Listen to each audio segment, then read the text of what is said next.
Určite si videl plno videí od barberov a tutoriály ako strihať, ako nestrihať. Ja toto robiť nebudem.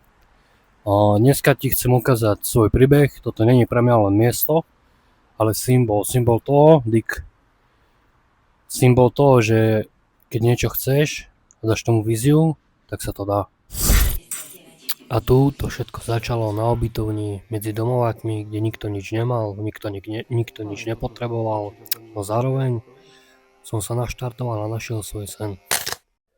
Z toho obdobia už nemám žiadne fotky, takže budem používať screenshoty. Tu môžeš vidieť moje prvé pokusy, ako to vyzeralo. Bolo mi absolútne jedno, kde som, či som doma, či som vonku proste. Chcel som sa len zlepšovať a naberať progres. Ľudí som strihal zadarmo alebo za cigy a doslova som žebral o to, nech sa prídu ko mne ostrihať zadarmo alebo za fotku. Keď som strihal, tak bol som to naozaj ja. Strihal som kamošov, ľudí z internetu a keď sa minuli, tak som išiel na ulicu a strihal som.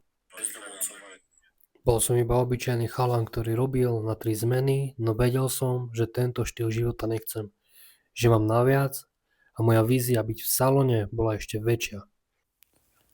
Či som vedel, že život má byť viac iba ako len zarábať peniaze, ráno stávať s pocitom, že nevieš, kde patríš, že nevieš, kto si.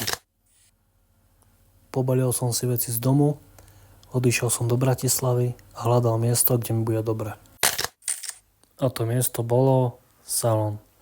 Bolo mi jedno, aký salón to bude, hlavne nech striham a nech robím to, čo ma baví. Na svojej ceste som stretol veľa zaujímavých ľudí, ktorí mi ukázali smer a potvrdili to, čo si iba tvor a žij to, čo chceš. Toto je len kúsok a keď chceš vedieť, kto som, sleduj ma.